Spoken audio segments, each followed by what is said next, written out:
Listo. Bien, entonces estamos viendo este sistema integrado de producción que corresponde a la norma técnica sanitaria 192, ¿sí? Específica para productores lácteos artesanales, ¿no? Entonces vamos con la interpretación de esta norma, que es lo que buscamos el día de hoy.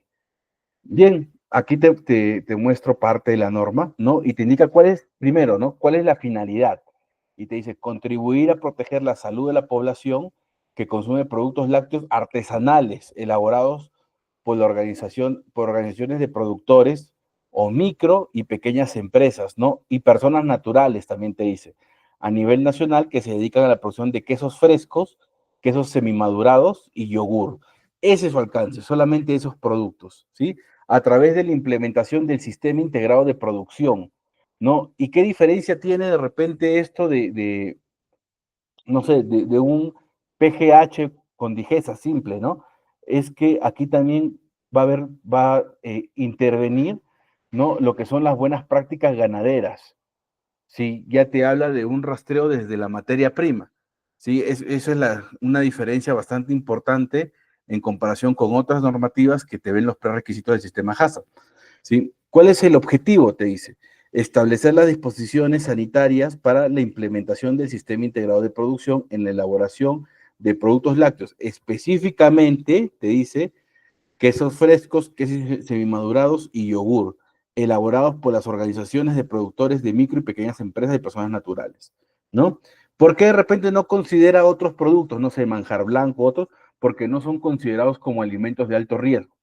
La norma te dice, ¿no? Te da un listado de todos los alimentos que son considerados alimentos de alto riesgo, ¿sí? Entonces, estos productos que te indica acá sí son considerados alimentos de alto riesgo, como te decía. Entonces, por norma, ellos sí o sí de frente, pese a ser MIPE o persona natural, deberían implementar HACCP. Pero como ven de que es un reto bastante complicado para una operación pequeña, ahora desde el 2022 tú puedes implementar el SIP para estos productores pequeñitos, ¿sí? El ámbito de aplicación, la presente norma sanitaria, ¿sí?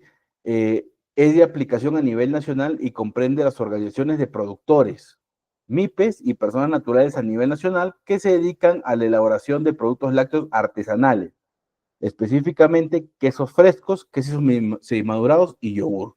Entonces nos queda bastante claro a qué tipo de productos está enfocado. Ahora, tenemos una base legal para la creación de esta normativa, ¿no? Como toda la normativa de salud, se basa siempre en la Ley General de la Salud, 26842, esa es la ley madre para todos los temas que es de regulación alimentaria, ¿no? Y aquí en la diapositiva les he querido dividir, ¿no? En dos columnas, las que van enfocadas a campo y las que van enfocadas a proceso propiamente dicho. A la mano izquierda, en el cuadrito morado, ustedes tienen la que va enfocada a las buenas prácticas ganaderas, como por ejemplo, el Decreto Supremo 031, que aprueba el Reglamento de Control y Erradicación de la Tuberculosis Bovina. También tenemos la 032, ¿no? Que aprueba el Reglamento y Control de Erradicación de la Brucelosis caprina, ¿sí? O sea, para cabras, ¿no? Tenemos el Decreto 036, que aprueba el Reglamento de Control y Erradicación de la Brucelosis bovina, ¿sí? Y también el de 034, que es la ley de inocuidad. Creo que alguien más está ingresando. Un momento, por favor. ¿Sí? ¿Qué más, colegas? No. Tenemos también el Decreto Supremo 004, que aprueba el Reglamento de Inocuidad Agroalimentaria y sus posteriores modificaciones. Este reglamento ha sido actualizado el año antepasado, me parece, en donde ahora también te solicitas una autorización sanitaria para los predios de cultivo, que es una normativa similar al Global Gap, ¿sí?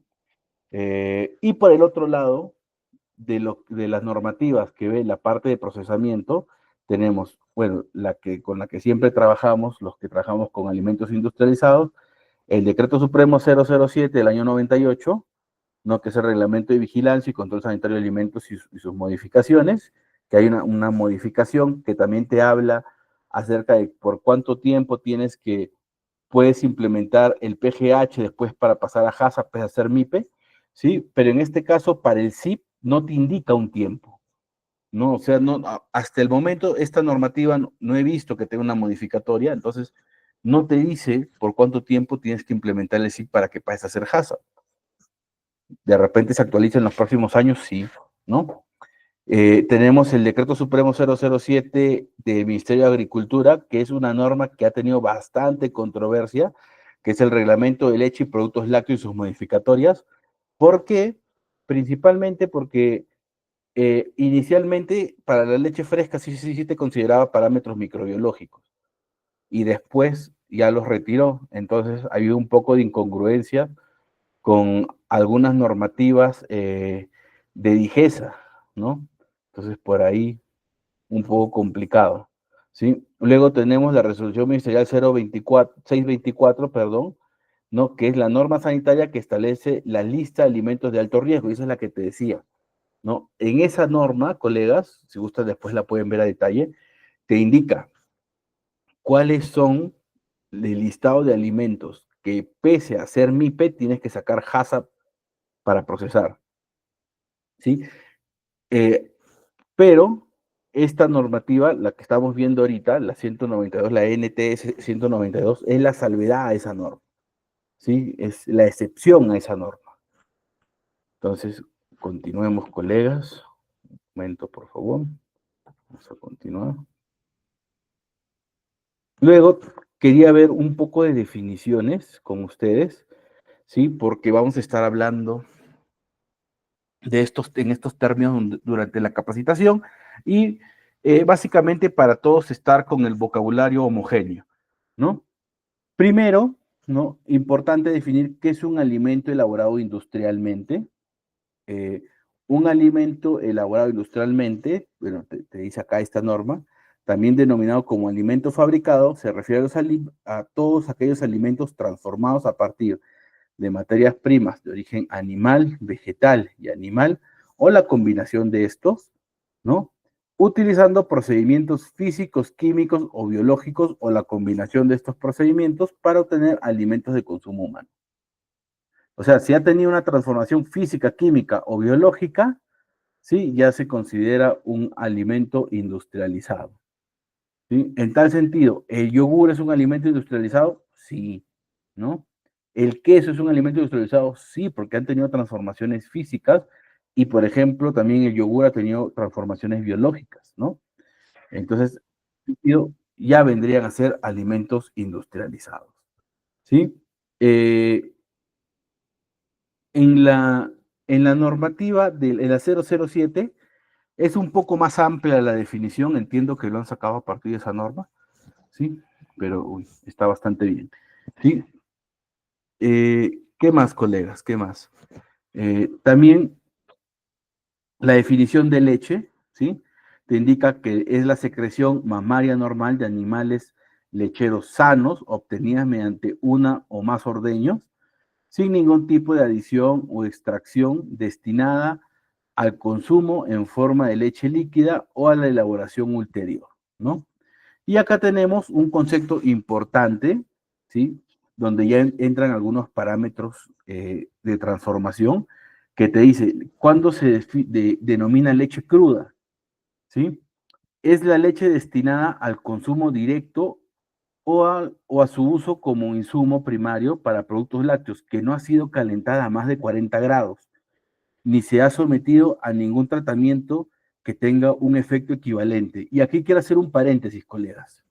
Si ustedes se ponen a revisar normativa perdón, tendencias mundiales de alimentación, ya desde algunos años hay la tendencia de la alimentación cruda, ¿no? O los productos raw. Y también hay otra que es la crudivegana, ¿no? Pero ¿qué te dice estas tendencias de alimentación de productos crudos?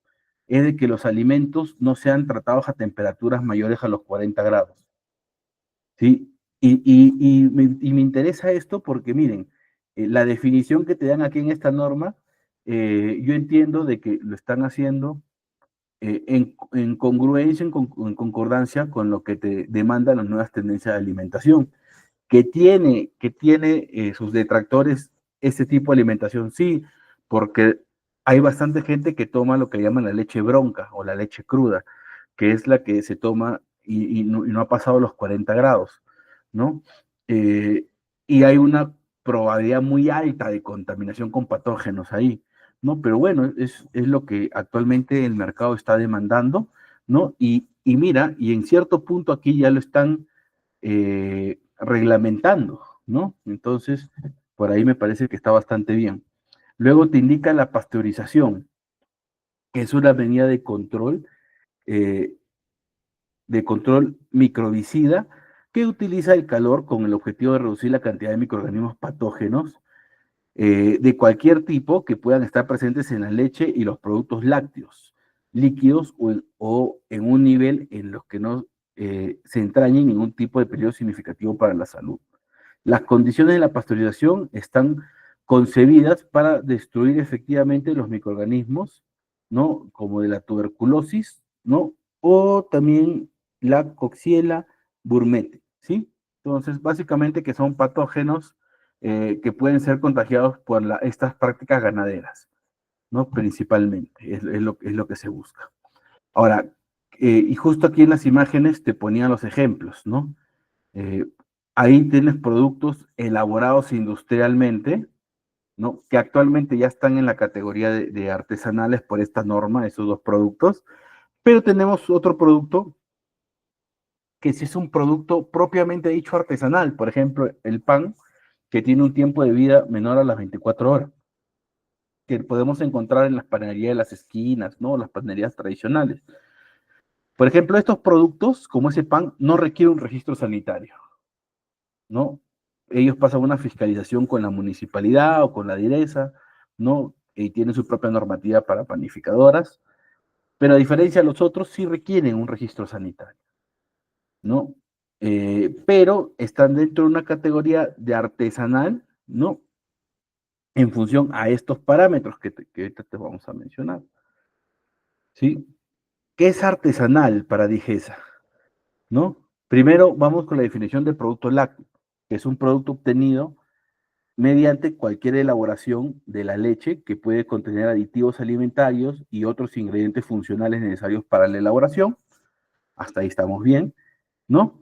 Y producto lácteo artesanal, que es a lo que se dedica esta norma, ¿no? Son aquellos producidos a partir de leche de vacuno o de otros mamíferos, ojo ahí, mira, puedes trabajar con leche de cabra, leche de oveja, ¿no? Obtenido en el mismo predio o adquirida a partir de terceros y que se efectúan en forma individual, ¿sí?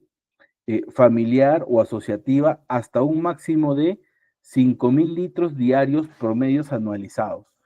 ¿Qué quiere decir? Es de que si tú divides tu producción de leche que has transformado anual y lo divides en 365, esa media tiene que ser como máximo 5.000 litros, porque se entiende de que vas a tener picos, ¿no? Vas a tener picos en las épocas en donde las vacas dan crías, ¿no? Y hay mayor producción de leche, vas a tener picos. Y hay etapas en el año en donde vas a tener bajones de leche, no vas a tener leche para comprar, ¿no? O de repente si tú te autoabasteces, ¿no? Entonces por eso te dice el promedio. Y otro, y hasta 1.000 litros por día promedio por operario de producción, ¿no? Esa es otra condición que te da en forma manual o con ayuda de herramientas semiautomatizadas o automáticas, siendo la intervención directa del elaborador el componente sustancial del producto terminado. ¿Y por qué te dicen hasta 1.000 litros por día por operario? Es porque si tienes de repente una tecnología mayor, ¿no? Que te permita procesar, no sé, pues 2.000 litros por día con un solo operario, entonces ya no estarías dentro de la condición de artesanal, ¿no? Esa tecnología ya te estaría pasando a otra escala, no artesanal, ¿sí? Básicamente se entiende que es por eso que te lo dicen, ¿sí? Bien, y ahí te pongo algunos ejemplos, ¿no? Inclusive estaba revisando ahí de que la promulgación de esta normativa le hicieron en esta icónica granja Porcón en Cajamarca, ¿no? La hicieron ahí y esto es una iniciativa del gremio de productores de leche, la impulsó, ¿no? Y la gestionó con el Estado. ¿Por qué? Porque la normativa distaba bastante en lo que te indicaba la realidad nacional. Entonces, ya con esta norma, sí, ya de repente va un poco más acorde con la realidad de la producción de leche en el Perú, ¿no? Que en la mayor cantidad de departamentos tenemos una producción muy pequeñita, ¿no? Bastante pequeñita, que muy difícilmente se van a pasar estos 5.000 litros promedio anualizados, ¿no? Y ni hablar, pues, del promedio de producción por operario, ¿no? Porque se procesan en marmitas y demás, ¿no? Entonces, está bastante bien con la realidad nacional, ¿sí? ¿Qué más, colegas? ¿Qué más? ¿Qué otras definiciones queríamos ver el día de hoy? ¿No? Algunas pruebas que te indican, como por ejemplo la prueba de la reductasa, ¿sí? Que los colegas que trabajan con leche ya están bastante familiarizados con esta prueba, que es o también la conocen como la prueba de azul de metileno, ¿sí? Que es la medición del tiempo de decoloración del azul de metileno añadido en una determinada cantidad de leche a la que se mantiene a 37 grados por baño María, ¿no? Por efecto del metabolismo bacteriano que contiene la leche, ¿no? A menor tiempo de decoloración habrá una mayor carga bacteriana en la muestra. Entonces estaba revisando ahí alguna normativa y te indicaba que si el tiempo de decoloración está en 5 horas, es una leche de muy buena calidad, ¿sí? Porque te indica de que la carga microbiana es baja, ahí te indican la carga microbiana. Si es que está entre 2 y 4 horas, está entre regular y bueno, y si es menor a 2 horas, ahí sí preocúpate, la carga microbiana de esa leche está bastante alta, ¿no? Entonces, esos son los parámetros que he encontrado y aquí se los estoy compartiendo. Respecto al queso, también te indica de definiciones. Y ojo, aquí hay algo que llama bastante la atención. Generalmente, eh, DIGESA no trabaja de la mano con normas técnicas peruanas, se basa más en lo que indica el Códex Alimentario o en otras reglamentaciones, ¿no? Pero aquí explícitamente lo escribe, ¿no? En la normativa te dice, guíate de esta NTP, te dice. Entonces, vemos de que ya viene incorporando, ¿no? Estas normas que son emitidas por el gremio de grupo de interés a través del INACAL, ¿no? Y ya las viene considerando en las reglamentaciones, ¿sí? Y aquí vamos entonces con estas definiciones de estos productos. Por ejemplo, ¿qué se entiende por queso? Es un producto lácteo blando, semiduro o duro o extraduro, madurado o no madurado, que puede estar recubierto o no, producido por la coagulación de la leche a distintos procedimientos, al cual se le retira parte del suero y se adquiere características propias. ¿Sí? ¿Qué se entiende? ¿Qué se entiende, colegas, por producto fresco? Por queso fresco. Es un producto coagulado a base de la leche pasteurizada sin madurar, que está listo para su consumo poco después de su fabricación. Y te indica que esta definición va conforme a esta NTP, ¿no? Y el queso semimadurado, importante, es el producto de leche pasteurizada que después de su fabricación se mantiene un tiempo de maduración de 21 días a más en condiciones ambientales apropiadas, ¿no? Para que se produzcan los cambios bioquímicos y físicos característicos, ¿no? Y también te indica ahí la normativa de referencia. Bien, entonces ya viendo algunas definiciones de interés, ¿sí? Vamos a ver las disposiciones específicas de las que te habla aquí la normativa, ¿no? Vamos a agrandar un poquito esto. ¿Sí? Venga, ya lo tenemos. Primero, en las disposiciones específicas, ¿qué te habla? Te habla de la ubicación y vías de acceso, ¿no? Te dice que el establecimiento que elabora productos lácteos artesanales, ojo, estamos con productos lácteos artesanales, ya sabemos hasta qué cantidad puedes producir de leche al día, ¿no? Específicamente, queso fresco, queso semimadurado y yogur, debe estar situado en zonas alejadas de focos de contaminación, como lagunas de oxidación, botaderos, rellenos sanitarios, entre otras fuentes de riesgo. Asimismo, debe estar situado en zonas no inundables o pantanosas.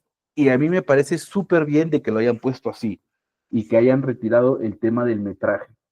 Recuerdan que en la 007 te indica 150 metros, ¿no? Pero tú imagínate de que tienes tu producción ganadera, tienes tus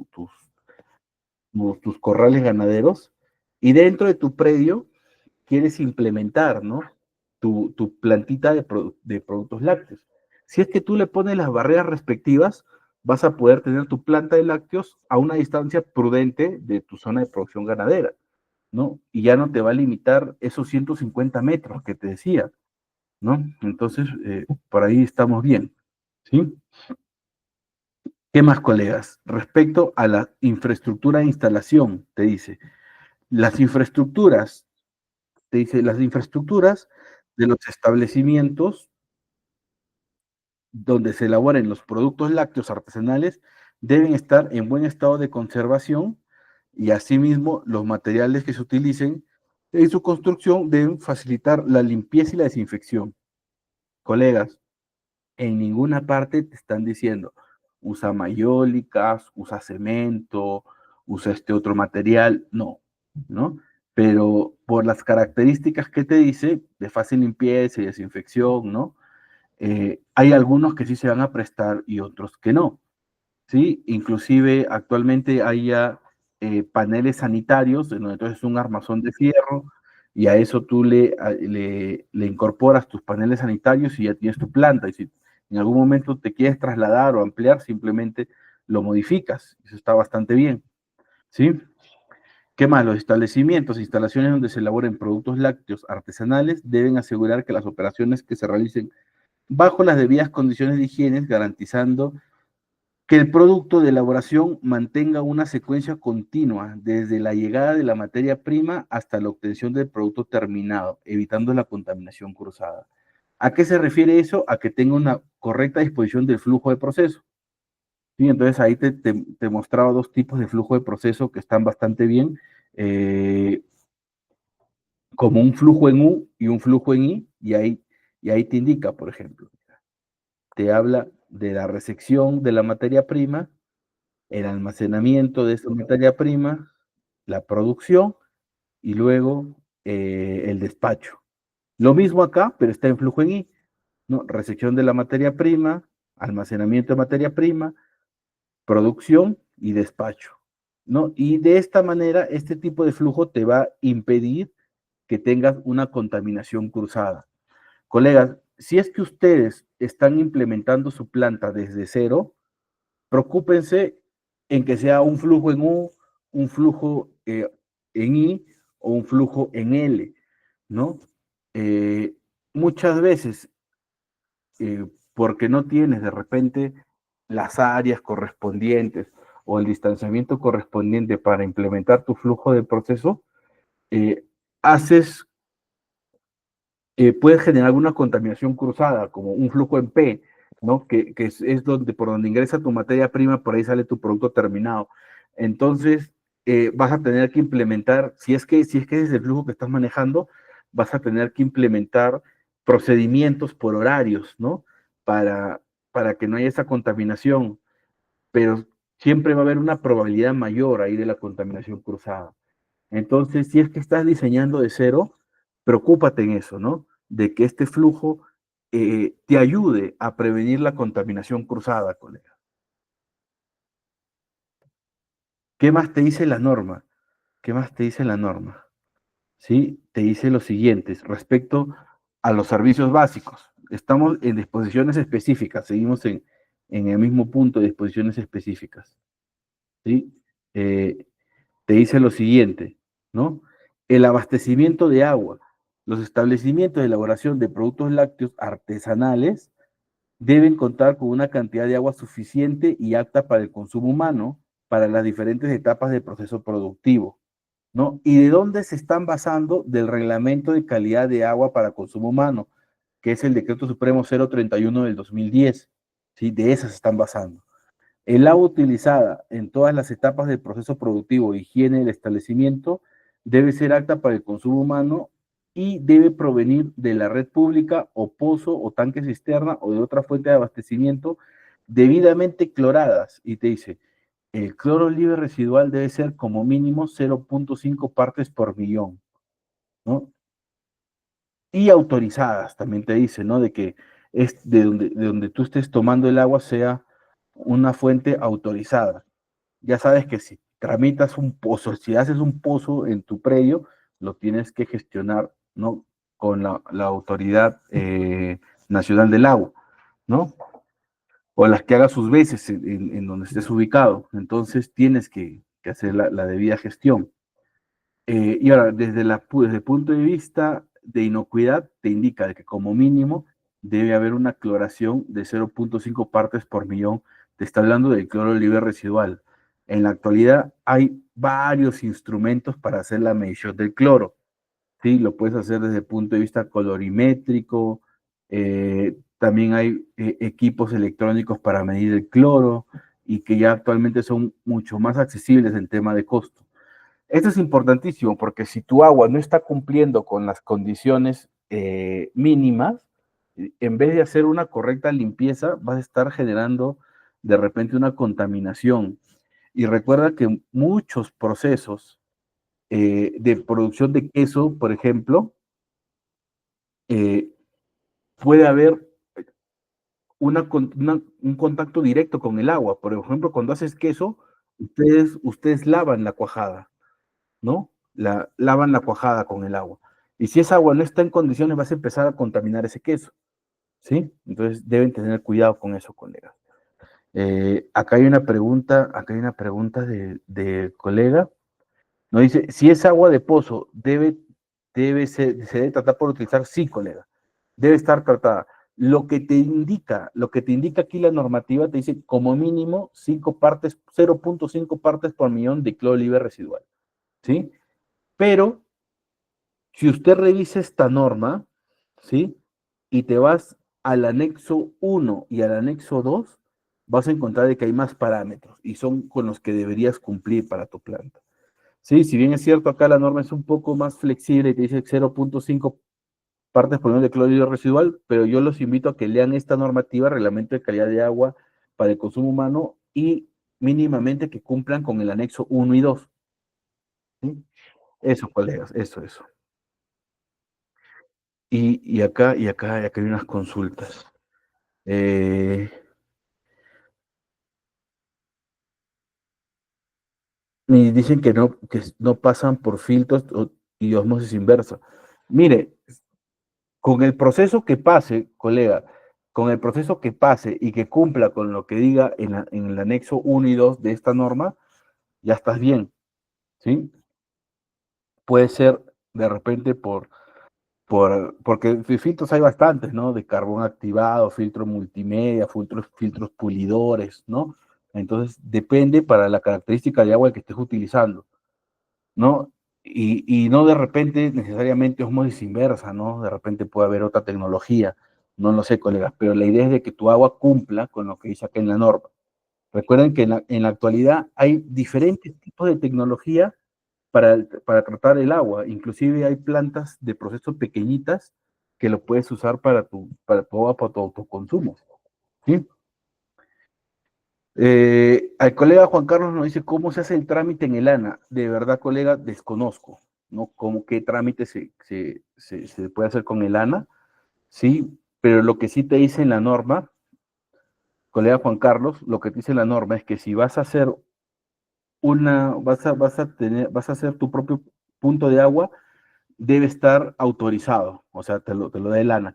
Y ya vamos a entrar en un rato también, el agua que se deseche del proceso, ¿sí? El agua que se deseche del proceso también debe estar autorizada, ¿sí? Porque ustedes van a eliminar residuos líquidos, bastantes, ¿no?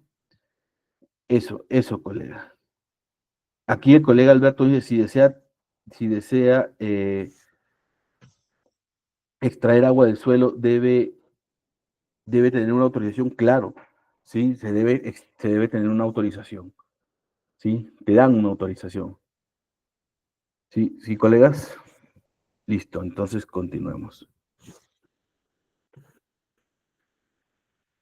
¿Qué más, colegas? Seguimos en disposiciones específicas, ¿sí? Respecto a la disposición de aguas residuales, justo lo que estábamos hablando hace un momento con el colega, y los residuos sólidos, te dice, las aguas residuales y los residuos sólidos deben ser eliminados de modo que no representen un riesgo a la contaminación ni para la elaboración del producto, ni para el ambiente. Se deben observar las disposiciones de la autoridad competente para la disposición de aguas residuales. ¿Sí? Y aquí yo les quería hacer un comentario. Hemos estado trabajando con una empresa que hace quesos y hace producción de panificación, ¿no? Entonces, ellos han estado utilizando el suelo, ¿sí? Han estado utilizando el suelo de leche para elaborar panes enriquecidos con la albúmina. Entonces, de repente por ahí pueden ver alguna forma de que no tenga tanta carga orgánica, ¿no? Esa agua que van a eliminar, ¿sí? Sobre todo en la producción de quesos, ¿no? Entonces, eso, colegas. También, ¿qué te dice? Las canaletas u orificios para la eliminación de aguas residuales deben contar con medios de protección que impidan la presencia de insectos y olores desagradables. Respecto a los vestidores y servicios higiénicos de los trabajadores, ¿qué te indica? Los servicios higiénicos con arrastre hidráulico y sin arrastre hidráulico, o sea, que tienen la palanquita, ¿no? Deben mantenerse siempre operativos, en buen estado de conservación e higiene, contar con ventilación y se debe asegurar la eliminación higiénica de las aguas residuales, ¿sí? No debe tener conexión directa con las áreas de proceso. Respecto a los vestidores y los servicios higiénicos, deben contar con carteles instructivos que contengan mensajes que indiquen la obligatoriedad del lavado de manos y de las buenas prácticas de higiene. Respecto a los servicios higiénicos, deben contar con dispositivos provistos de jabón desinfectante, toallas de papel u otros para lavarse, higienizarse y secarse las manos respectivamente las veces que sean necesarias. ¿Sí? Es lo que te indica en este punto. Ahora aquí, ¿no? Ahora vamos, ya terminamos con disposiciones específicas. Ahora hay otro punto dentro de la normativa que son disposiciones específicas de las áreas de proceso, ¿no? Y te indica lo siguiente, de la distribución de las áreas, ¿no? Que es algo muy similar a lo que hemos visto hace un momento, el flujo del proceso. El establecimiento debe contar con áreas exclusivas para cada actividad que realiza, debiendo establecer el ingreso, una barrera física del material no permeable, ¿no? Eh, de fácil limpieza y desinfección para separarse de los otros ambientes ajenos al proceso. La distribución de las áreas de proceso debe permitir realizar las operaciones de producción en un flujo continuo, con etapas claramente separadas, consecutivas y ordenadas, evitando el riesgo de contaminación cruzada. De no contar, o sea, de contar con una sola área destinada para la elaboración de productos lácteos artesanales, se debe implementar la división de tiempo para cada actividad y etapa de producción, organizando los procesos de manera tal que no se genere una contaminación cruzada. Todas las áreas deben mantener un buen estado de conservación e higiene. ¿Qué te dice entonces? No, primero de que tiene que haber una barrera física importante para la recepción de la leche. Luego, tienes que tener diferentes áreas con una separación física para tus diferentes procesos. Si es que es un solo ambiente, entonces vas a hacer tu programa de producción por tiempos, como por ejemplo un día hago yogur, otro día hago leche, perdón, otro día hago queso, ¿no? De esa manera para evitar una contaminación cruzada, es lo que te menciona, ¿sí? Y también te dice de que el flujo de proceso debe ser de tal manera que te permita la continuidad. Entonces ahí te pongo un esquema en la imagen. Primero, los diferentes tipos de flujos de proceso y cuáles son los más recomendables. Y en la imagen de abajo, ¿no? Te muestro una planta de proceso en donde tienes diferentes separaciones físicas, ¿no? En tal sentido, si tú quieres producir todos los días queso y yogur, ¿no? Entonces sí vas a necesitar de barreras físicas, ¿sí, colegas? ¿Qué más? Respecto a los pisos, paredes y techos, te dice que los pisos deben ser de material no absorbente, de fácil limpieza y desinfección. Mira, en ninguna parte te está indicando que sean de mayólica o que sea de otro material, no, simplemente que cumpla con esas características. En el mercado actualmente hay un sinfín de alternativas, como el poliuretano, ¿no? De repente simplemente un piso que esté bien pulido, ¿no? y puedes encontrar diferentes opciones. Los pisos deben ser de superficie lisa y de contar con un declive hacia las canaletas o sumideros convenientemente dispuestos para facilitar el lavado y el escurrimiento de los líquidos. ¿Qué más? La superficie de las paredes deben facilitar la limpieza y su desinfección. Los techos, ¿sí? Sobre los techos, colegas, te dice, los techos y los cielos rasos deben estar fabricados de material de fácil limpieza y de superficie lisa y que impida la acumulación de suciedad. Asimismo, se debe reducir al mínimo la condensación de agua a fin de evitar la formación de mohos. ¿Sí? Si es que estás teniendo acumulación de agua en tu planta de proceso, ese es un indicativo de que no estás teniendo una buena recirculación de aire, ¿no? Entonces la humedad relativa es tan alta en tu planta de proceso de que se empieza a condensar el agua en ese ambiente. Entonces, ¿cuál es la solución? De que mejores tu sistema de recirculación de aire en esa planta de proceso. ¿Sí? Continuamos, colegas. Respecto a las ventanas y puertas, ¿no? ¿Qué te dice? Que las ventanas y puertas deben ser de material no absorbente, de fácil limpieza y que impida la acumulación de suciedad, deben mantenerse limpias, en buen estado de conservación y estar provistas de barreras que impidan el ingreso de insectos, roedores, aves y otros animales. De contar con ventanas con bordes salientes, debe evitarse el uso que sean como estantes o como repisas, ¿no? Procurando mantener siempre la superficie lisa. Y aquí te pongo un ejemplo, ¿no? De cómo deberían ser las ventanas dentro de una sala de proceso, sin los alféizares, ¿no? Que te indica ahí, ¿no? Y los vidrios deben ser de un vidrio que tenga una lámina de seguridad o de algún vidrio templado, para evitar esquirlas en caso de ruptura. ¿Sí, colegas? Respecto a la iluminación, a la iluminación puede ser una iluminación natural o artificial o mixta. Asimismo, se debe permitir visualizar con claridad las áreas de proceso y las operaciones que allí se realizan a fin de que sean ejecutadas de manera higiénica, evitando que se generen sombras, colores falseados o reflejos de encandilamientos, ¿no?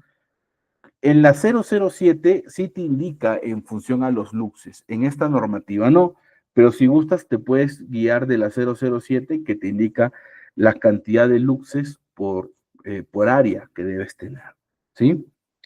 Colegas, respecto a la ventilación, ¿qué te dice? La ventilación puede ser natural, artificial o de forma mixta. Debe permitir la remoción de vapores y olores. Las aberturas para la recirculación de aire deben estar protegidas para impedir el ingreso de insectos, roedores, aves u otros vectores. Cuando se trabaje con equipos de ventilación, se deben mantener en condiciones adecuadas de mantenimiento y limpieza. Ahora recuerda, debe haber una correcta recirculación de aire, ¿no? Tanto de la extracción como la inyección del aire. ¿Sí? Muchas veces ustedes prenden los extractores y se van a dar cuenta que es más difícil abrir las puertas o pueden ver que el cielo raso se desacomoda, ¿no? Eso significa que estás generando presiones negativas dentro de esa área de proceso. Entonces, tanto la circulación, la inyección como la extracción del aire, ¿no? Debe ser acorde para evitar esas presiones negativas dentro de la sala de proceso, ¿sí? ¿Qué más? La dirección de la ventilación debe ser orientada de tal modo que se evite la contaminación cruzada hacia los alimentos, ¿sí? O sea, que debe ir desde la zona más limpia a la zona más sucia, ¿sí? Respecto a las disposiciones específicas en las áreas de proceso, seguimos en ese punto, ¿no? ¿Qué te dice sobre los equipos y utensilios? Te mencionan lo siguiente. Los equipos y utensilios en general deben ser de material no tóxico, que no afecte la inocuidad del producto. Asimismo, deben tener la superficie lisa, ser resistentes a la corrosión y poder soportar repetidas operaciones de limpieza. Además, no deben estar cubiertos con material desprendible y deben ser mantenidos en buen estado de conservación, higiene y sin grietas, ¿no? Estas características, colegas, corresponden a los equipos de grado sanitario, ¿sí? Corresponde a ese tipo de equipos de grado sanitario. Eh, A ver, un momento, creo que están ingresando. Sí, colegas, ¿qué más? Los equipos y utensilios deben ser de uso exclusivo para el proceso a fin de evitar la contaminación cruzada y la exposición a sustancias tóxicas. Los equipos deben mantenerse en buen estado de conservación, higiene y deben ubicarse en sitios donde no signifiquen un riesgo de contaminación cruzada. Asimismo, no se deben presentar fugas, ya sea que estés trabajando con marmitas con aceite, con vapor u otros, ¿no? Respecto a los moldes y envases a utilizar, deben ser de material sanitario que garantice la inocuidad de los alimentos y facilita la limpieza y desinfección. En el caso de utilizar moldes fabricados a partir de fibras vegetales, estos deben ser de un solo uso. Ahí te menciona. En, en síntesis, colegas, para el tema de equipos, ¿no? Y otros utensilios que tengan contacto directo con el alimento. Si bien es cierto, la norma no te dice específicamente de qué material, la norma no te dice específicamente con qué material vas a trabajar, ¿sí? Pero hay materiales que sí se adecúan para este tipo para este tipo de proceso. Por ejemplo, los aceros de la serie 3, ¿no? Principalmente el 304, que es con el que se trabaja más productos, equipos de grado alimentario, ¿no? ¿Qué más debes considerar cuando ustedes vayan a hacer la compra de un equipo de grado sanitario? Que este equipo sea de fácil desmontaje. ¿Para qué? Para que lo puedas lavar en su totalidad, lavar y desinfectar, ¿no? Debe ser fácil de desmontar, ¿no? Cuando hagan la soldadura, esas uniones deben ser lisas, colegas, ¿sí? ¿Para qué? Para evitar el crecimiento de biofil en esas uniones, ¿sí? De preferencia, en su totalidad debe ser de acero inoxidable. Muchas veces por el tema de economizar, partes del equipo lo mandan a hacer de fierro y lo demás lo hacen de acero inoxidable. Pero en algún punto puede generarse una contaminación cruzada. Recuérdate que el fierro tiende a oxidarse y tiende a desprender partículas, olores y otras cosas más, ¿no? Entonces, preferentemente que sea todo en acero inoxidable, ¿sí? Ah, mira, acá hay una pregunta de colega, ¿sí? Eh, mire, la maduración de quesos debe hacerse en andamios de acero o también, o también de madera. Colega, recomendable que lo hagas en acero. En el caso que lo estés haciendo en madera, ¿sí? Tú debes validar o debes justificar de que esa madera no genere una contaminación a tu producto. ¿Sí? ¿Y cómo lo vas a hacer, no? A través de los hisopados o a través del análisis microbiológico de superficies o de ambientes, ¿no? Pero muy complicado, ¿sabes por qué? Porque la madera es muy porosa. Y yo aquí les pongo, les quiero hablar de un caso particular. Sí, hace tiempo tuve la oportunidad de fiscalizar a una planta de leche, así semi-artesanal, y ellos tenían la, la batidora para hacer mantequilla, tenían una de acero inoxidable y tenían otra de madera, ¿sí? Entonces me mencionaba el dueño de que lo que hacían con madera tenía un sabor más agradable desde el punto de vista de ellos, ¿no? Y por eso no lo querían desechar. Pero evidentemente había crecimiento de hongos ahí en esas maderitas, ¿no? Pero bueno, inclusive me decían de que la mantequilla que le hacían en esa batidora de madera tenía una mayor demanda a la otra mantequilla y su costo era mayor, ¿no? Pero siempre y cuando tú puedas validar de que, de que no estás generando una contaminación, está bien, pero inclusive aquí en una parte te indica de que no debe ser de material no absorbente. Entonces, en ese sentido, la madera no podría cumplir. Pero si tú estás indicando con tus validaciones de que no estás generando un riesgo, lo puedes sustentar ante una auditoría, ¿no? Sí, sí, colega. En esta otra parte que te habla respecto a los manipuladores de alimentos, ¿no? Te dice lo siguiente, te dice los manipuladores no deberán presentar síntomas o condiciones de salud que puedan comprometer la inocuidad de los alimentos con enfermedades transmitidas por los alimentos, tales como diarrea, ictericia, vómito, tos, flema, fiebre, heridas infectadas o abiertas, ¿no? Infecciones cutáneas, infecciones en oído, ojos u otros, ¿no? En este sentido, lo que te solicitan es de que hagas un descarte de ETAs, ¿no? Muchas veces nosotros sacamos el carnet sanitario y de verdad que no es suficiente para poder comprobar. Y en una auditoría, el auditor te puede observar eso, y está bien porque no siempre las municipalidades te hacen todos los análisis completos para un descarte de ETAs, ¿no? ¿Qué se te recomienda? De que hagas como mínimo TBC, hepatitis A y análisis de parásitos en heces, ¿no? Que puedas hacer eso, ¿sí? ¿Qué más, colegas? Respecto a la higiene, los manipuladores deben tener una rigurosa higiene personal, mantener el cabello limpio, sujetado y debidamente protegido, así como tener uñas limpias y cortas sin adornos personales, te dice. Los manipuladores deben mantener eh, protección nasobucal mediante el uso correcto de las mascarillas en condiciones de higiene. Está prohibido fumar y comer durante las operaciones con alimentos. Al ingreso del ambiente de proceso, los manipuladores deben limpiar e higienizar rigurosamente las manos, ¿no? Sobre la vestimenta, colegas, ¿qué te dice? Los manipuladores deben llevar vestimenta y calzado cerrado y limpio, de uso exclusivo para la producción, preferentemente color blanco y que esté en buen estado de conservación. Asimismo, deben usar un protector de cabello, protector nasobucal y mandil de uso exclusivo para la producción. Miren, yo no soy eh, muy partidario del uso del mandil en la producción, ¿sí? Prefiero que estén con polo, ¿no?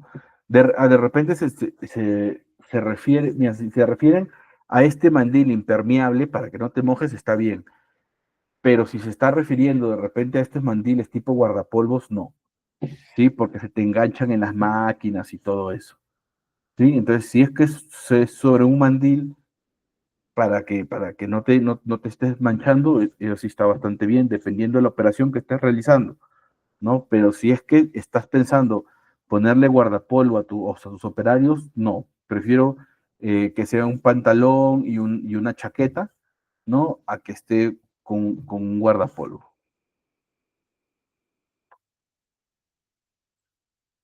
¿Qué más, colegas? Te habla respecto a las capacitaciones, ¿no? Te dice, las capacitaciones sanitarias de los manipuladores de alimentos es obligatoria, pudiendo ser brindada por un personal competente de las entidades públicas o privadas o de personas naturales o jurídicas especializadas en el tema de inocuidad. Dicha capacitación debe efectuarse por lo menos una cada 3 meses, ¿sí? O con tanta frecuencia como sea necesaria, asegurándote que los manipuladores apliquen lo dispuesto en las normativas vigentes, ¿sí? Esta es una de las pocas normativas en donde te pone así específicamente cada cuánto tiempo como mínimo debe haber, ¿no? El programa de capacitación debe incluir como mínimo los temas relacionados a calidad sanitaria e inocuidad de los alimentos y sus peligros de contaminación asociados, enfermedades transmitidas por los alimentos, buenas prácticas de manufactura o manipulación en la cadena alimentaria, uso y mantenimiento de instrumentos y equipos, ¿sí? Aplicación del programa de higiene y saneamiento, hábitos de higiene y presentación del personal, signos y síntomas vinculados a enfermedades transmitidas por el alimento. Y recuerda, ¿no? Eh, Mientras más capacites al personal, él va a ser más productivo. Y aquí nosotros te mostramos una curvita de aprendizaje, ¿no? En donde un personal que nunca ha tenido destrezas pasa desde ser un punto de inconscientemente incompetente, ¿no? Hasta llegar a ser a un punto de inconscientemente competente, ¿no? Un personal bien entrenado, ya con experiencia, él se puede dar cuenta de repente de forma sensorial si es que el producto va a salir mal, si va a salir bien, si la leche está muy ácida, ¿no? Entonces, eso ya es un punto de inconscientemente competente y es un personal que tiene mucho valor para la organización. Cuando ya llegas a ese punto, ¿no? Ese personal eh, te puede ayudar a que toda tu operación vaya de la mejor manera, ¿no? Y es a donde quieres de que todos lleguen, ¿no? Si bien es cierto, siempre hay rotación de personal y vas a tener un mixto entre personal que esté en formación y otro personal con experiencia, ¿no? Pero es a donde debes apuntar, a que todos lleguen a tener un nivel de ser inconscientemente competentes, ¿no? ¿Qué más, colegas? ¿Qué más? ¿Qué más te dice acá la normativa? ¿No? Te dice lo siguiente. Estamos ahora en el punto de los principios generales de higiene. Te dice de los manuales y los registros. Los establecimientos deben llevar los registros que demuestren la aplicación del programa de buenas prácticas de manufactura y el programa de higiene y saneamiento. Los manuales y registros del programa de buenas prácticas de manufactura, el programa de higiene y saneamiento, deben estar disponibles a solicitud de la autoridad sanitaria que realiza la vigilancia sanitaria, ¿no? No te indica que sea físico, sea virtual. En la 007 sí te dice que puede ser físico virtual. En el reglamento de inocuidad agroalimentario también te dice que puede ser físico virtual. Yo soy partidario de que sea virtual, que se maneje de forma digital todo tu sistema de gestión. ¿Por qué? Porque te va a ayudar a procesar los datos, ¿no? Alguna vez en alguna auditoría, algún fiscalizador me dijo, oye, pero si es digital, o sea, tú te puedes inventar los datos de manera rápida. Sí, pero recuerda de que todo lo que tú presentes tiene carácter de declaración jurada, ¿no? Entonces, lo dispones así, ¿no? Tú te sometes a eso, de que todo lo que estás presentando tiene una veracidad. Y segundo punto, si es que estás rellenando formatos solo para pasar una auditoría, no tiene ningún fin que implementes esto, ¿no? El fin de que ustedes implementen este SIP es de que con esa información, ¿no? Puedas tomar decisiones, puedas hacer tu análisis estadístico, mejorar tus costos, mejorar tu calidad, mejorar tu proceso, mejorar el ambiente para tus trabajadores, ¿no? Ese es el objetivo, de que ustedes tengan esta información actualizada, ¿sí? Entonces, yo les sugiero que lo manejen de forma digital y que puedan hacer el respectivo procesamiento de todos estos datos, ¿no? De forma oportuna. Siguiente, colegas. Siguiente, ¿qué más? Seguimos en principios generales de higiene, ¿sí? Te menciona, ¿no? Te dice respecto al programa de buenas prácticas de manufactura. El programa de buenas prácticas de manufactura debe comprender todo el proceso productivo, desde la obtención de la materia prima hasta la distribución y comercialización de producto terminado. Asimismo, el programa de buenas prácticas de manufactura debe contener como mínimo la información que te dice en el anexo 1 y ahorita lo vamos a ver, ¿no? Y, y me causaba bastante, me daba bastante gusto de que en esta normativa lo separen estos tres pilares muy importantes que refleja las BPMs, ¿no? Uno, que es la infraestructura; dos, los controles de proceso; y tres, la salud y la conducta del personal, ¿no? Y siempre hago este hincapié de que lo más importante dentro de todo este sistema es el personal, ¿no? Ya les decía que un personal que esté bien capacitado te va a ayudar a que la gestión y la implementación sea muy fácil, ¿sí? Y así, y acotando a lo que te indica el Códex Alimentario en su última versión, ¿no? De los principios generales de higiene, te dice que debes tener una cultura de inocuidad, ¿no? En donde todos deben de manejarse de forma proactiva, con buena comunicación, con compromiso de la gerencia, ¿no? Entonces, si lo manejas de esa manera, va a ser mucho más fácil que lo puedas implementar, donde todo tu equipo de trabajo esté concientizado de la importancia de implementar estos SIPs, ¿no? Y aquí está la, la estructura que te menciona, ¿no? La estructura que te menciona el anexo 1, como mínimo, ¿qué debe tener o qué debe indicar tus manuales de buenas prácticas de manufactura?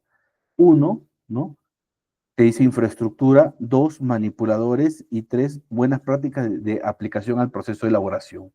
Y te dice, primero, la localización y anexo del establecimiento. Dos, diseño y construcción de pisos, desagües, paredes, techos, no puertas, luminarias, entre otros. Tres, ¿no? Te dice plano y croquis de la planta e instalaciones sanitarias. Luego, abastecimiento de agua. Siguiente, disposición de agua y los residuos, de residuos líquidos y sólidos, ¿no? Eh, También servicios higiénicos y sobre el vestuario, ¿no? Y por último, en este primer punto de infraestructura, croquis del sistema de eliminación de calor, olor y vapor de corresponder, ¿no? Ahí te indica si es que estás trabajando con calderos u otros, ¿sí? ¿Qué más, colegas? Sobre la manipulación, te dice, debes considerar la salud del personal, higienes de mano, procedimientos, situaciones en las que se aplica u otros, ¿no? Documentación de referencias referente a capacitación y prácticas de higiene y medidas de protección, ¿no? Respecto a las buenas prácticas aplicadas al proceso de elaboración, ¿qué debes considerar? El diagrama de flujo de proceso y descripción de las etapas del proceso productivo, descripción de las buenas prácticas aplicadas al proceso productivo, ficha técnica de la materia prima, insumos, aditivos y otros que se emplean en el proceso productivo, como empaques, procedimiento del control de documentos, procedimiento de trazabilidad y recolecta del producto y procedimiento de proceso y productos terminados no conforme y atención a reclamos. ¿Sí? Entonces está bastante sencillo. Luego pasamos, luego pasamos, seguimos en principios generales de higiene, pero pasamos a lo que te indica en el programa de higiene y saneamiento. ¿No? Te dice lo siguiente, el establecimiento de elaboración de productos lácteos artesanales deben contar con un programa de higiene y saneamiento aplicado al establecimiento, equipos, utensilios y superficies que entren en contacto directo o indirecto con los alimentos, así como el programa de higiene y saneamiento. Debe contener como mínimo la información comprendida en el anexo 2, y ahí te lo muestro. ¿Qué te dice el anexo 2? ¿No? El programa de higiene y saneamiento debe contar con un procedimiento de limpieza y desinfección de ambientes, superficies, equipos, utensilios, otras superficies y aquellos relacionados con los servicios básicos, incluida eliminación de desechos y residuos, entre otros. También debe contener, ¿no?, información sobre la renovación y mantenimiento de infraestructuras, ¿sí?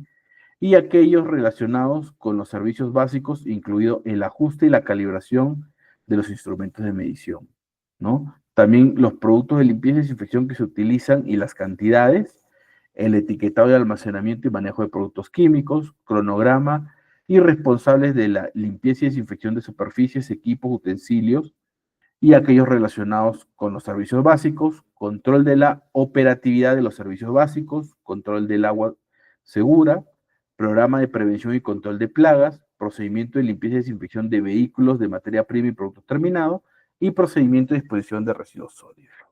Sobre la limpieza y desinfección, te dice que el procedimiento de limpieza y desinfección de las zonas de elaboración y almacenamiento, así como los equipos y utensilios de productos de higiene y desinfección empleados, la frecuencia de los responsables y debe describirse en el programa de higiene y saneamiento, ¿no? Después de la limpieza y desinfección de las superficies de trabajo, los equipos y utensilios se deben disponerse y guardarse adecuadamente, ¿sí? Los productos químicos para el lavado y desinfección de superficies, equipos y utensilios deben ser productos autorizados por la autoridad competente y ser almacenados de tal modo que no constituyan un riesgo y una contaminación cruzada. Los desinfectantes y materiales de limpieza u otras sustancias tóxicas que puedan presentar un riesgo para la salud deben estar en sus envases originales, debidamente etiquetados en idioma español, te dice, con las indicaciones de uso y las medidas a seguir en caso de intoxicaciones. Deben ser almacenados de modo que no representen un riesgo de contaminación cruzada para los alimentos, envases, utensilios y equipos en contacto con los alimentos.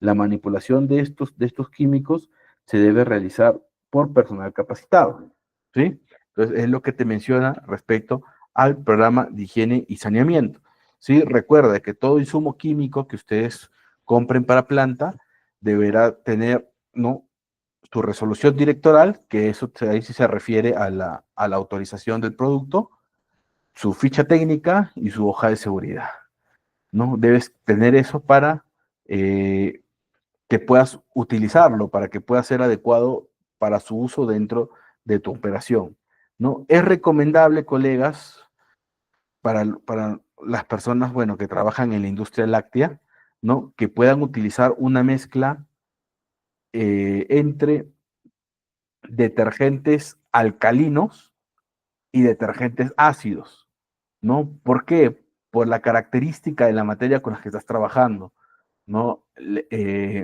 La leche, al tener un contenido de grasa y proteínas bastante alto, ¿no?, es muy recomendable utilizar detergentes alcalinos para poder hacer esa remoción, ¿no? Luego haces un enjuague y luego haces un lavado con detergente ácido, ¿no? Entonces, con eso te va a facilitar bastante o evitar la creación de los biofilms, ¿sí? Acá hay una consulta del colega, nos dice si el PHS son los POEs. Sí, son sinónimos, colega, ¿sí? ¿Quién los considera como POEs? Los considera el Reglamento de Inocuidad Agroalimentario, ¿sí? Los considera como POEs, ¿no? Son sinónimos. ¿Qué más? ¿Qué más? ¿Qué más, colegas? Sobre la prevención y el control de plagas, ¿sí? ¿Qué te dice? El establecimiento debe contar con medidas preventivas que impidan el ingreso de plagas, y ahí te enumera una cantidad de vectores, a las áreas de proceso y almacenes, no debiendo existir evidencia de su presencia, ¿sí? Asimismo, se debe tener un plano de ubicación actualizado de los dispositivos de control de plagas, o sea, los cebaderos y los insectocutores o insectocapturadores, el mismo que debe estar disponible para la verificación por la autoridad sanitaria. ¿Qué más te dice, colegas? Te dice que las medidas de control se aplican cuando las medidas preventivas no han sido efectivas, ¿no? O sea, que vas a tener un plan preventivo, ¿no?, y un plan correctivo. El control de plagas se realiza por personal capacitado usando solamente productos autorizados. Sí, ¿y cómo sabes que el producto es autorizado? Debe tener su resolución directoral, pues, ¿no? Sí. Los productos químicos destinados al control de plagas deben estar en sus envases originales, debidamente etiquetados en idioma español, con las indicaciones de uso y medidas a seguir en caso de intoxicaciones. Deben ser almacenados de modo que no representen riesgo de contaminación cruzada para alimentos, envases, utensilios, ¿no?, y equipos en contacto con alimentos. Estos productos solo son distribuidos y manipulados por personal capacitado. El manejo de los residuos químicos debe contemplar planes de contingencia ante un derrame accidental. Queda prohibida la presencia de animales domésticos o silvestres dentro del establecimiento. Sí, colegas, y cuando ustedes contraten un servicio de tercero, le deben solicitar lo siguiente, ¿no? Autorización de empresa fumigadora, que lo va a dar su DIRES o su DIGES, ¿no? De los insumos químicos deberán tener ficha técnica, hoja de seguridad y resolución directoral. ¿Qué más? Te deberán presentar la colegiatura del profesional que está a cargo, que puede ser un ingeniero industrial o un sanitario, capacitación del personal que te está haciendo el servicio y los procedimientos que van a estar desarrollando. Eso es lo que te deben presentar. ¿Sí? ¿Qué más, colegas? ¿Qué más? Respecto al control de las buenas prácticas de manufactura y el programa de higiene y saneamiento, te dice lo siguiente. El establecimiento de elaborar productos lácteos artesanales deben llevar controles de sus programas de su BPM y su PHS para verificar su eficacia. Estos controles pueden aplicarse a las superficies inertes, a los productos terminados, a las materias primas, a la evaluación de capacitaciones de los manipuladores, entre otros controles que deben realizarse una vez al año, ¿no? Está bastante bien que acá te lo especifiquen, que eso es el control o verificación de tu programa, ¿no? Entonces, si esto te sale ok, es bueno que lo estás desarrollando bien, pues, ¿no? Usted dice como mínimo una vez al año, ¿no? Eh, ¿Qué más? De la rastreabilidad y el retiro de productos. El establecimiento es responsable de contar con planes de rastreabilidad y retiro de productos terminados del mercado con fines de garantizar la inocuidad de los alimentos que elaborará y que pone a disposición de la población en el mercado. Con el fin de asegurar que las materias primas no contengan residuos de plaguicidas, metales pesados, u otros peligros en niveles superiores a los permitidos o que estén prohibidos, el establecimiento debe realizar la rastreabilidad verificando el cumplimiento de las buenas prácticas por parte de sus proveedores, así como la inocuidad de las materias primas, ¿no? La información debe estar registrada y disponerse a la autoridad sanitaria. Ahora, acá hay un reto bastante importante, porque si tú estás acopiando leche de diferentes productores pequeños, ¿no? Debes tener un programa bastante importante de buenas prácticas ganaderas para todos tus proveedores, ¿no? Porque aquí te habla de los peligros químicos, entonces debes tener mucho cuidado con los residuos médicos veterinarios, ¿no? Que puedan haber. Eh, entonces, ¿eso cómo lo vas a lograr? De manera preventiva, ¿no? Con tus ganaderos. ¿Sí? De la única manera, porque si por ahí alguien está alineado contigo y se le da la gana, no sé, de ponerle una vacuna para mastitis o algo al ganado y te vende igual la leche, pues te puede malograr toda tu producción, porque si son ganaderos chiquitos, lo van a mezclar todo, pues, ¿no? Entonces, la única forma que puedes atacar ahí es concientizando a tu gente con la que estás trabajando, ¿sí? ¿Qué más, colegas? Respecto al control de registros, ¿no? Estamos en el control de la materia prima. Los productores llevan un registro diario en el cual los controles que se apliquen al momento de la recepción de la materia, ¿no? La materia prima, y te dice lo siguiente, ¿no? De la obtención y adquisición de la materia prima. La materia prima, que dice que puede ser leche o cuajada, ¿no? Utilizada en los productos lácteos artesanales, deben prevenir de establos y atos que se encuentren con la certificación de establecimiento libre de tuberculosis y brucelosis bovina, o que se encuentren dentro de los programas oficiales de control para ambas enfermedades. Recuerden de que estas vacunas los pone SENASA, ¿no? Eh, y que es obligación de todos los ganaderos poder vacunar a sus animales, ¿no? Para estas enfermedades. Asimismo, los productores de leche deben contar con una constancia de capacitación de buenas prácticas de higiene emitida por una institución pública, privada o constancia validada por la autoridad competente, ¿no? Entonces, debes capacitar también a tus ganaderos, ¿no? Para el caso de la materia prima proveniente de cabras y utilizada en la elaboración de productos lácteos artesanales, te dice lo siguiente específicamente. Si son de zona prevalente, se solicita anualmente el certificado oficial de vacunación de brucelosis caprina, o en caso de rebaños que no se vacunen, se debe presentar un certificado de diagnóstico de laboratorio con resultado negativo de brucelosis. En caso de ser una zona no prevalente o estar libre de brucelosis caprina, no es necesario solicitar ningún documento, ¿sí?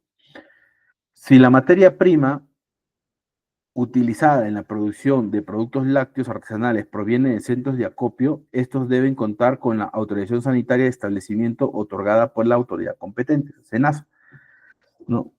La materia prima debe provenir de un establo o hato que cuente con la capacitación de buenas prácticas ganaderas, con evidencia de registros del uso de antibióticos.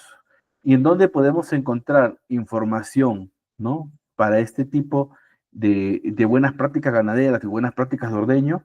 En el decreto supremo que aprueba el reglamento de leche y productos lácteos y sus modificatorias, porque ha tenido modificatorias, ¿no? Y tenemos aquí en el título 2, principios generales de higiene de la leche y productos lácteos, en el capítulo 1, requisitos de la producción de leche, ¿sí?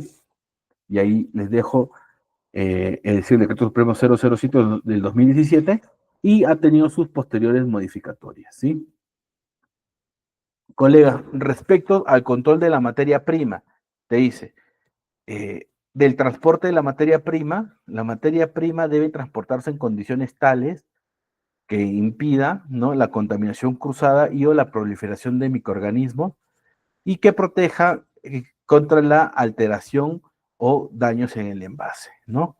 Y te dice ahí, de la leche cruda, debe transportarse en porongos, bidones, baldes o otro tipo de envase que permita su fácil limpieza y desinfección, cumpliendo las buenas prácticas ganaderas señaladas por la autoridad competente, por SENASA. En el caso de las cuajadas, te dice, estas deben estar en envases plásticos exclusivos de primer uso para evitar la contaminación cruzada e impedir que al momento del expendio, comercialización, sean colocadas en el suelo, ¿sí? El transporte puede realizarse a pie, por medio de vehículos o en animales de carga, debiendo asegurar que no tenga contacto con otro producto que pueda contaminar, ¿sí? Es lo que te menciona. Y aquí te muestro algunos tipos de envase para transporte de leche. Algunos son plásticos y otros son de acero inoxidable y también creo que hay de aluminio, ¿sí? Y bueno, y aquí ya es una tecnología un poco mayor que son las cisternas transportadoras de leche, ¿no? ¿Qué más, colegas? Respecto a la recepción de la materia prima y sus controles, ¿qué te dice? Te dice, debe solicitar el certificado de establecimiento libre de tuberculosis y brucelosis bovina en caso encontrarse dentro de un programa oficiales de control para ambas enfermedades. Asimismo, se debe cumplir con los establecimientos que te indica en el numeral A de la 6.7.1 de la presente normativa, que ya lo hemos estado revisando, ¿no? Eh, y también te dice que los responsables de la recepción de la materia prima deben registrarse en su hoja diaria el registro de sus proveedores a fin de que tener un historial para las próximas entregas, ¿sí?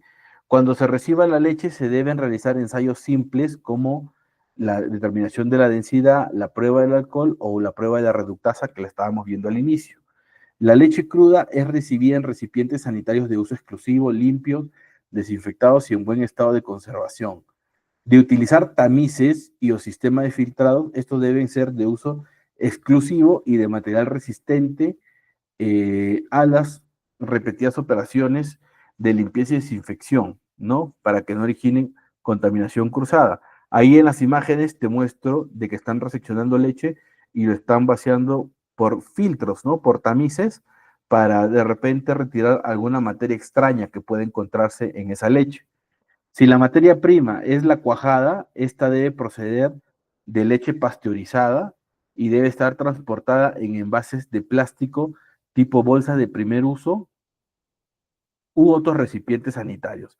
Asimismo, debe transportar su transporte y expendio y comercialización se debe utilizar en envases secundarios como jabas, baldes u otros recipientes que permitan su limpieza y desinfección para evitar la exposición o la contaminación. ¿Sí? ¿Qué más, colegas? ¿No? Respecto al proceso, ¿qué controles se deben hacer? Y a mí me parece súper importante de que en esta norma ya te muestren parámetros de proceso, ¿no? Te dice sobre el tratamiento primario y térmico de la leche, ¿no? La pasteurización, pasteurizar calentando hasta una temperatura óptima de 65 a 67 y mantenerla por un tiempo de 15 a 30 minutos, ¿no? Según la calidad higiénico-sanitaria de la leche, o 72 grados por 15 segundos, debiendo asegurar que se cuente con la tecnología necesaria para que se garantice este proceso. Luego, dejar enfriar, ¿no? Esto es para quesos, ¿sí? Adicionar el cuajo y esperar unos minutos para que coagule, colocar y retirar el suero, prensar por espacio de 6 a 15 de 6 horas, ¿no? O 15 días para el semi madurado, ¿no? Y dependiendo el tipo de queso elaborar. Adicionar sal y dejar orear y reposar. Para el caso de yogur, te dice, pasteurizar la leche calentando a temperaturas de 82 a 85 por 15 minutos, dejar enfriar a temperatura de inoculación de los cultivos lácticos, adicionar el cultivo láctico, ¿no? Bueno, ahí falta el tema de incubar, ¿no? Y también te dice endulzar y agregar frutas o insumos según corresponde, ¿no? Entonces ya te está mostrando parámetros, ¿sí? Y para esas temperaturas hay tecnologías, ¿no? Bueno, que se acondicionan mejor, ¿no? Como pueden ser marmitas, o también lo puedes hacer en ollas, ¿no? De preferencia marmitas, que es más eficiente ahí el proceso, ¿sí? Pero si de repente hablamos de intercambiador de placas, de repente sería una tecnología, de repente mucha tecnología para ese tipo de proceso y el nivel de temperatura que estás queriendo llegar, ¿no? ¿Qué más, colegas? Sobre el control de la calidad de materia prima, seguimos aquí. Respecto al transporte del producto terminado, te dice, los vehículos destinados al transporte de los productos terminados no deben utilizarse para transportar materias primas, ni sustancias químicas, ¿no? Ni otros productos que no sea lo que le corresponde, ¿no? ¿Qué más? Que los vehículos deben mantenerse en un buen estado de higiene y conservación, ¿no? Y que los contenedores o cajas que contengan los quesos y yogur deben asegurar la cadena de frío y te indica que la temperatura debe ser de 0 a 5 grados Celsius, es lo que te pide. Y aquí de repente va con un poco de incongruencia de lo que dice la 007, que para refrigeración es de 0 a 4, bueno, pero acá te dice que es de 0 a 5, ¿no? Y aquí te muestro algunos dispositivos que te van a ayudar a controlar de repente la temperatura de tu travesía, ¿no? Como los registradores de datos de temperatura o los data lawyer que le conocen, que inclusive hay hasta desechables, como el que puedes ver acá, ¿no? Entonces, tú le pones eso a tu camión que está haciendo la travesía, cuando llega a su punto de origen lo retiras, lo pones en tu computadora, ¿no? Y descargas toda la información de la temperatura de la travesía, ¿no? Y puedes ver si es que estás teniendo de repente desviaciones en tema de temperaturas, ¿no? Entonces, en la actualidad hay un sinfín de herramientas que uno puede implementar para que te ayude a realizar mejor tu control de tu operación. ¿Qué más, colegas? Respecto a la certificación, ¿qué te dice? Los establecimientos que de elaboración de productos lácteos artesanales deben obtener la certificación sanitaria en la implementación del Sistema Integrado de Producción, el SIP, otorgado por DIGESA o la DIRESAS, si es que estás en las provincias o en las regiones, ¿no? O las gerencias regionales de salud, las GERESAS, ¿no? Eh, Respecto a la vigilancia, ¿no? Te indica que la autoridad sanitaria, como parte de la vigilancia de oficio o de control posterior de la certificación sanitaria, realiza la verificación del cumplimiento de la presente normativa. En todos los casos, los atos o establos deben permitir el ingreso al inspector y facilitar la información requerida, ¿no? Y las inspecciones deben estar debidamente identificadas y cumplir con las mismas condiciones, higienes y vestimenta adecuadas exigidas para la actividad productiva, ¿no? O sea que una vez que te dan la certificación, vas a ser sujeto de una fiscalización post certificación, ¿no? Es lo que te quieren decir, ¿sí? Respecto a las responsabilidades, ¿no? Tenemos a nivel nacional, ¿no? Eh, a nivel nacional, nosotros tenemos a la Dirección General de Salud, DIGESA, ¿no? Tenemos a las direzas o a las jerezas a nivel regional, a nivel local, lo pueden hacer los gobiernos locales, las municipalidades, ¿no? Eh, y importantísimo, que también tienen responsabilidad, son las personas naturales y las personas jurídicas titulares. O sea, tú como productor también tienes la responsabilidad de conocer este reglamento, ¿no? Y ese es el objetivo de la capacitación del día de hoy, ¿no? De que ustedes que trabajan o intervienen en esta cadena de valor puedan ayudarnos a difundir esta información, ¿no? ¿Por qué? Porque los propietarios también tienen ese grado de responsabilidad de conocer sobre esta normativa, ¿no? Y muchas veces para ellos es bastante tedioso poder hacer la interpretación de toda la norma, como lo hemos hecho el día de hoy, y necesitan que seamos más prácticos y puntuales en el ejercicio que ellos vienen realizando en el día a día, ¿no? Entonces ahí también hay cierta obligación de ellos, ¿no? De poder realizarlo. A ver, acá hay unas consultas. Para la certificación solo presentamos los manuales, así es. Sí, hay una inspección previa, no hay una inspección previa, ¿no? Tú envías tus manuales y te programan una capacitación. Sí, el costo no lo tengo ahorita, la información a la mano, pero aproximadamente deben ser los 1.000 soles que cobran por el PGH también, ¿no? Entonces, bien, era la información que les quería compartir el día de hoy, colegas. No sé si tienen alguna consulta. No sé si hay alguna consulta por la parte de... Por mesa de parte se hace el trámite. Sí, por mesa de parte se solicita el trámite. Ujú. Más consultas, colegas.